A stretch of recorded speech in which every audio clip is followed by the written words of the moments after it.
So hello everyone, welcome to Yourpedia education. आप मेरे पीछे देख रहे हैं उत्तराखंड लोक सेवा आयोग, उत्तराखंड पब्लिक सर्विस कमीशन ने अपना इंटरव्यू का शेड्यूल अनाउंस कर दिया है for the post of assistant engineer, right.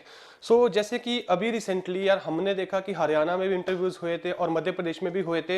ये चीज मैं आप लोगों को इसलिए बता रहा हूँ, ये वीडियो बहुत हेल्पफुल होने वाला, तो लास्ट तक सुनना, खासकर उन लोगों को जिनको लगता है कि उनका रिटर्न में परफॉर्मेंस थोड़ा कम रह गया और इंटरव्यू में उसको कंपनसेट करना चाहता है और इंटरव्यू का कितना इंपॉर्टेंस रहता है, राइट।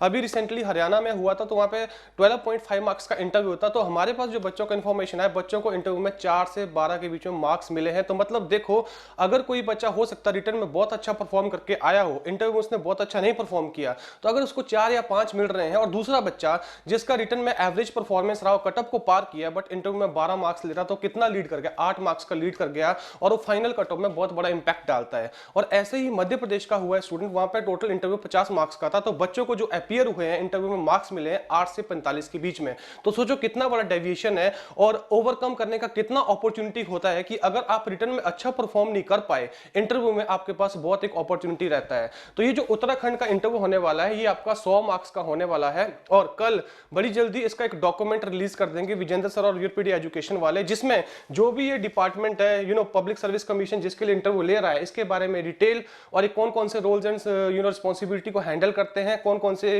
डिपार्टमेंट को कैटर करते हैं, वो सारा रेफरेंस आइडिया आपके पास होना चाहिए, राइट। आप मेरे पीछे देख सकते हो, ये पूरा उन्होंने शेड्यूल रिलीज किया है और ये उन्होंने डेट दे रखा है, साक्षात्कार इंटरव्यू का डेट दे रखा है और रजिस्ट्रेशन नंबर दे रखे हैं, टाइम के साथ दे रखे हैं। अगर आप इसके लिए शॉर्टलिस्ट हुए तो अपना इसमें रोल नंबर देखो और अपने आप को आइडेंटिफाई करो कि आपका इंटरव्यू का स्लॉट कब है। और आई एम श्योर इसके रिगार्डिंग आप लोगों के साथ मेल के थ्रू भी कम्युनिकेशन हुआ होगा बच्चों, राइट।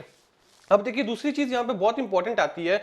यूजुअली बच्चों के दिमाग में एक डाउट चल रहा है कि सर जब इसका इंटरव्यू होता है तो सर एचआर इतना इंपॉर्टेंट नहीं होता है। देखो यार, एचआर और इंटरव्यू में अपना नाम बताना दोनों फर्क है।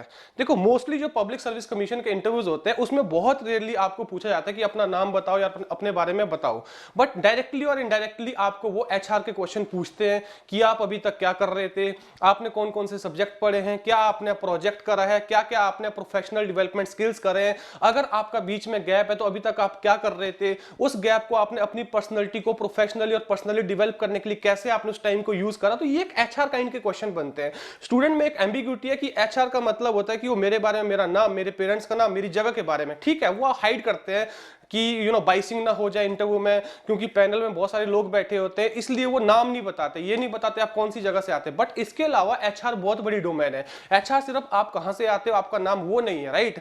तो ये गलत मिथ में मत जाना कि आपको ये चीजें नहीं प्रिपेयर करनी, आपको टेक्निकल नॉलेज के साथ बाकी भी अपने एस्पेक्ट प्रिपेयर करने की, आपने अपनी स्कूल एजुकेशन से लेकर अभी तक कहां कहां अचीवमेंट्स करी है, कहां कहां आपने ज्यादा टाइम इन्वेस्ट करा, क्या क्या आपकी लर्निंग रही है, तो वो सारा आपको प्रैक्टिस करना पड़ेगा। और आपको पता, इंटरव्यू गाइडेंस के लिए योरपीडिया एजुकेशन का एक डेडिकेटेड प्लेटफॉर्म है जहां पे आपको वन ऑन वन इंटरेक्शन मिलता है मेंटर के साथ, जिसमें आप सब्जेक्ट वाइज उनके साथ स्नैप मॉक लगा सकते हो और अपना फीडबैक और रिव्यूज ले सकते हो और आपको एरिया ऑफ इंप्रूवमेंट पता चलता है कि आपको कौन सा एरिया इंप्रूव करना है, कहां पे आप लैग कर रहे हो एज पर द रिक्वायरमेंट। और बहुत सारे प्रीवियस ईयर के बच्चे होंगे जिनके इंटरव्यू एक्सपीरियंसेस आप सुन सकते हैं। देखो, उत्तराखंड पीएससी का इंटरव्यू भी वैसे होने वाला है जैसा हरियाणा का होगा या एमपी का होगा, स्ट्रक्चर ऑलमोस्ट आइडेंटिकल होगा।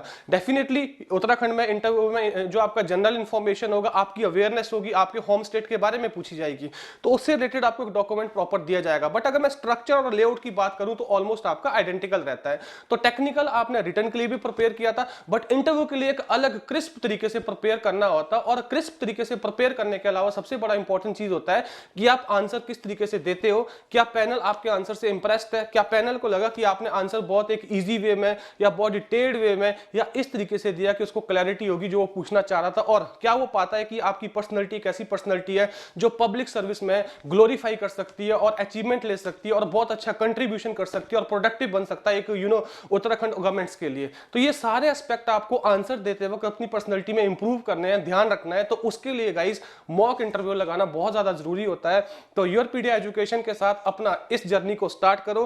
आपके पास टाइम अभी भी है, डेट्स यहाँ पे मेंशन्ड है और इस टाइम में बहुत अच्छी तैयारी की जा सकती है। तो जो भी मैंने यहाँ पे टाइम एंड डेट मेंशन किया है, सो डोंट डिले। अगर आपका नाम यहाँ पे शॉर्ट लिस्टिंग में है, आपके साथ कम्युनिकेशन हुआ है, now start preparing from today onward with the helping hand of the mentors of Yourpedia education. I am sure कि आप सभी बहुत अच्छा परफॉर्म करोगे and you all have the probability of getting selected. We wish you all the best. Thanks a lot.